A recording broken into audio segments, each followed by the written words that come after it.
Recentemente, o grupo da Suíça, que eu fundei o laboratório nessa universidade na Suíça, um dos implantes se infectou. E eles não pararam o trial, eles continuaram. Caramba. E era um cara... Mas já era ser humano, não? Era um ser humano, implantou o cérebro e a medula espinal, e o cara já andava.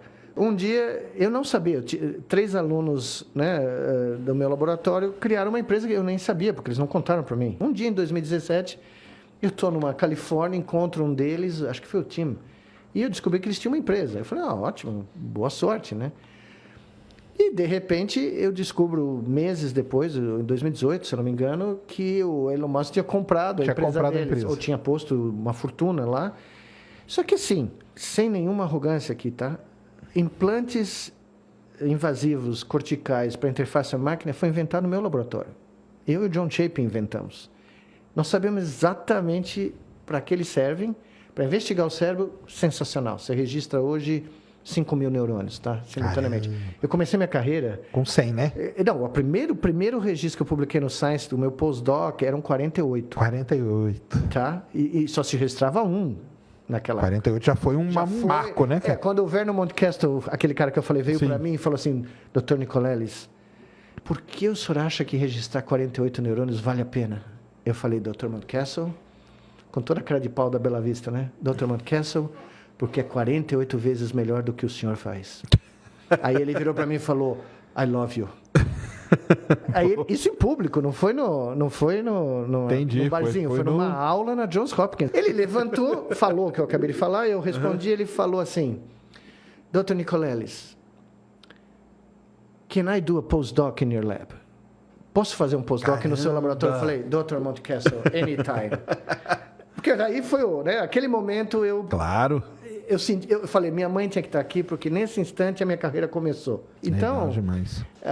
Mas esse cara, o Vernon Mountcastle, ele virou para mim e falou, olha, o nosso drama é o seguinte, nós vamos coletar aí os seus 100 neurônios, 200, 300, a gente não sabe o que fazer com os dados. E foi aí que eu e o John Chapin falamos, nós temos que usar...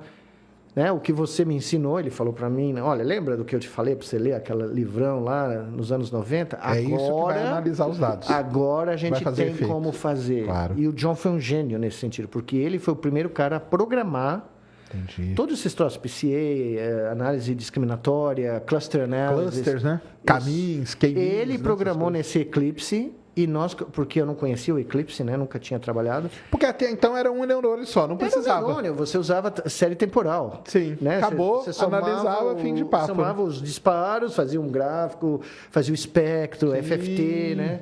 Fourier Transform, né? Claro. Mas o John teve esse insight que 10 anos depois, quando a gente tivesse a tecnologia, tivesse eletrodos e tal, fast forward para a Neuralink. Uhum. A Neuralink chega e fala, não, nós vamos fazer esses implantes, que eu sei como funciona, só que assim... Mas na época lá atrás, vocês faziam para coletar dados. Era isso que era a ideia. Mas nós fomos o primeiro laboratório do mundo, na Filadélfia, a implantar e a deixar por meses. Certo. E registrar. Nós chegamos a 100 neurônios quando eu mudei para Duke. Tá. Eu fiz os 100 neurônios na Duke. Ficava registrando sinais ali com esse implante. Continuamente. Certo. E o animal andando, vivendo... Fazendo o que ele queria fazer. Nunca impactou. Só que assim... Era macaco, era Não, ratinho. nós começamos com ratos e depois eu, na Duke, fiz em macacos. Em macaco, beleza. Só que assim, eu consegui manter macacos com esses implantes e depois eu desenvolvi um chip wireless em 2014, que foi a capa da Nature Methods, 9 anos. É o limite, esse é o limite máximo que a tecnologia conseguiu até hoje. Só que num ser humano... Não adianta 9 anos. Você tem que manter por 20, por 30. O que você vai fazer? Você vai tirar quando para de funcionar? Não pode, né? Porque vai vir tecido cerebral junto. Entendi. Então, a gente sabia que era uma ferramenta espetacular para estudar o cérebro. Continua sendo. Em último caso, em doenças devastadoras, em casos absurdos, que é uma minoria, é um número muito pequeno, você vai ter que provavelmente fazer o implante para o cara ganhar alguma mobilidade. Que é aquele caso vegetativo. O Steve Hawkins, que inclusive a secretária dele, uma época, entrou em contato comigo para ver se havia alguma possibilidade. Conseguiam fazer alguma coisa. Eu falei, não dá, é muito cedo, para ele não adianta. Entendi. Né?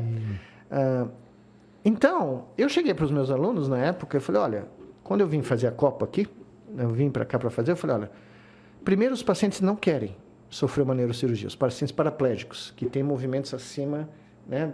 Porque é muito arriscado. Porque para que você vai tentar um outro procedimento se você tiver algo que não é invasivo? Os pacientes tinham essa... Eu entrevistei um monte de pacientes lá e aqui, Estados Unidos e aqui. E eles diziam, se puder fazer sem invadir o cérebro, eu prefiro. Que é o exoesqueleto. Que é o exoesqueleto controlado pelo EEG.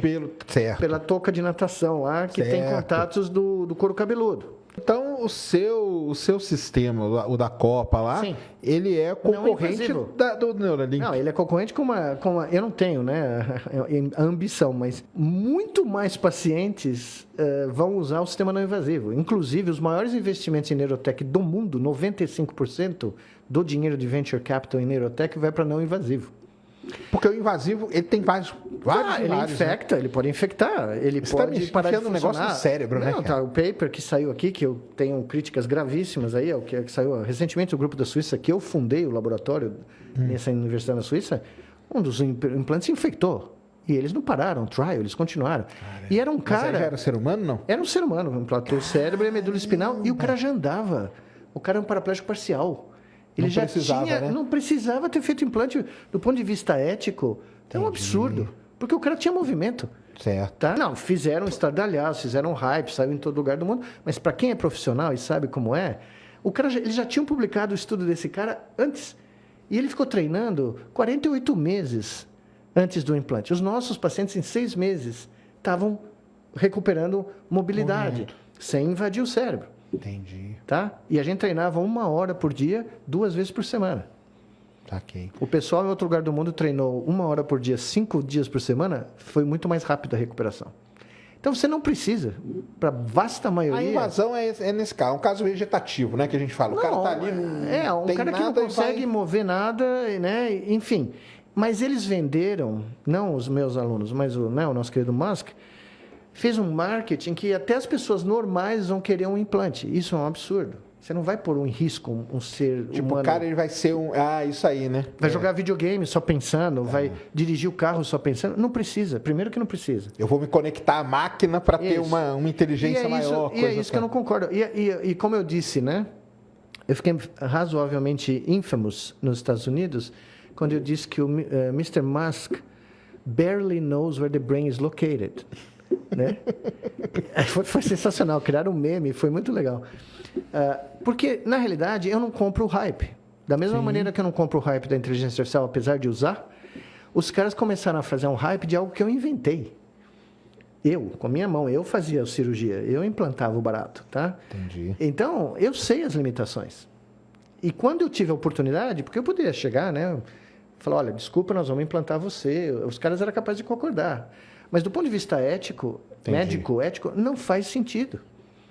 E você não vai correr o risco de dar uma meningite numa pessoa que já é paraplégica, né? Caramba. Você não vai fazer um barato desse, né? E foi o que aconteceu, o cara infectou. E eles não pararam o trial. Em qualquer lugar do mundo, você tem que parar o trial. O estudo clínico, né? Se dá uma complicação, você para na hora. Isso aí, a ética está ficando meio de lado, então.